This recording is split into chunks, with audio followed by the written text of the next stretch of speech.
Penn State is widely known for its enormous student population, 40,000. That's 40,000 open minds ready to get out in the world and try new things. So naturally, people often like to take advantage of its size in order to spread their ideas. And nobody has done that better than some of the street preachers here at Penn State. Some act like normal people and are just passionate about their faith and want to spread the word, while others only wish to garner the attention of as many people as possible. It is these people that have created some controversy in State College, oftentimes shouting insulting and shocking comments at students or even teachers to the point where they blow up and create a scene. It doesn't change the fact that he's allowed to be here. No, he's not! It's private property! He cannot be on private property! The Willard preacher, a former Penn State student who dropped out because of drug use and excessive partying, and then had an epiphany and began preaching, is one of these figures. Having been around for 40 years at State College preaching in front of the one and only Willard building, he has certainly made an impression upon the students. Willard preacher was annoying.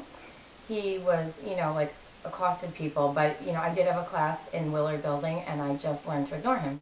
When the preacher was there when I was a student, I thought he was crazy. I thought it was a total whack job, and we always had a lot of fun making fun of him.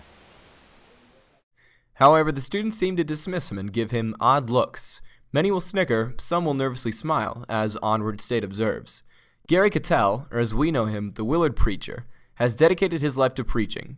Thousands of Penn Staters know his name, but do the students actually hear him? I think that he tries to be as extreme as he can be, and every comment he makes, he just tries to be more extreme than the previous comment, and I think he's just trying to get a reaction out of people.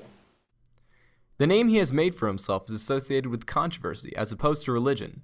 He claims that his ultimate message is that Christianity is the one true religion, and orthodoxy is the true Christianity. But that is not how the students see him. They know him as the man who takes part in altercations with teachers and students and inciting conflict on campus.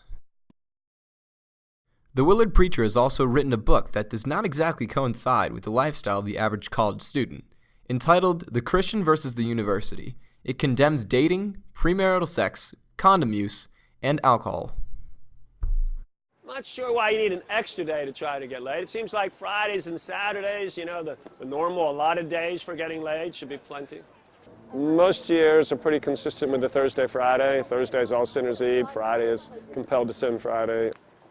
I think if you really want a challenge at Penn State, it would be to go through your entire Penn State career and not get laid. Shocking, but not surprising coming from the Willard preacher. As a general rule, college campuses are liberal environments, and opposition to these practices, as well as homosexuality, abortion, and feminism, needless to say, do not gain much support. Regardless if people agree with his ideas, most believe that he should be allowed on campus. Yeah, he should definitely be allowed on campus. I think that if freedom of speech should be allowed on campus, everyone should have a chance to see differing opinions, and to me, it's all good learning. What the Willard preacher is saying is very disturbing, but I know that you can't stop him from being on campus. As long as he's not trying to convert kids or going right at a specific person, I think that he should be allowed to say what he wants to say. What it boils down to is constitutional right. In 1791, the first 10 amendments were added to the Constitution, freedom of speech arguably being one of the most important. The Supreme Court has described it as an indispensable condition of nearly every other form of freedom. This freedom we have in the U.S. permits people to speak their minds as long as they aren't harming anyone. Gary Cattell isn't harming anyone by exercising his First Amendment right and preaching about his faith. Sure, some may disagree with his words, but he is openly allowed to express his opinion, just like every other citizen in the United States. I believe that what the Willard preacher is doing is really cool because he is speaking his mind, he is talking about his opinions, and I believe very much in our right of free speech, and I really appreciate that he's exercising that right. I don't always agree with a lot of the things that he preaches about, but I do appreciate that he's taking the opportunity to express his opinions. This is an example of one of the many controversial beliefs that the Willard preacher has that the students may or may not agree with. Premarital sex and drunkenness and abortion and homosexuality, and so for most those aren't so clear-cut. Well then, and you can't really know for sure what's right and wrong on that level, then we say, well then God can't really hold us accountable on that level. So as long as you're not murdering, raping, pillaging, and destroying, you're going to go to heaven. That's how the logic goes. And the logic is sound, but it's based on the idea that you can't know who God is. But, you know, how do you know you can't know who God is? However, has he gone beyond peacefully expressing his beliefs? Why don't you go outside the bar then? Why do you stand around here if you're preoccupied with drugs? However, not every preacher has the same belief. Gary Cattell is the only permanent preacher, but not the only religious radical.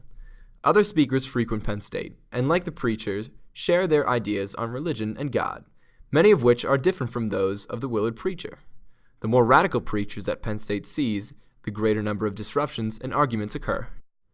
There are several documented occasions in which the Willard preacher has gotten into conflicts with other preachers. For example, earlier this semester, a radical walked through campus carrying huge signs claiming that the church is a joke and Jesus is a living person. This obviously does not sit well with the preacher, and hundreds of students gathered around the Willard building to watch the argument that ensued.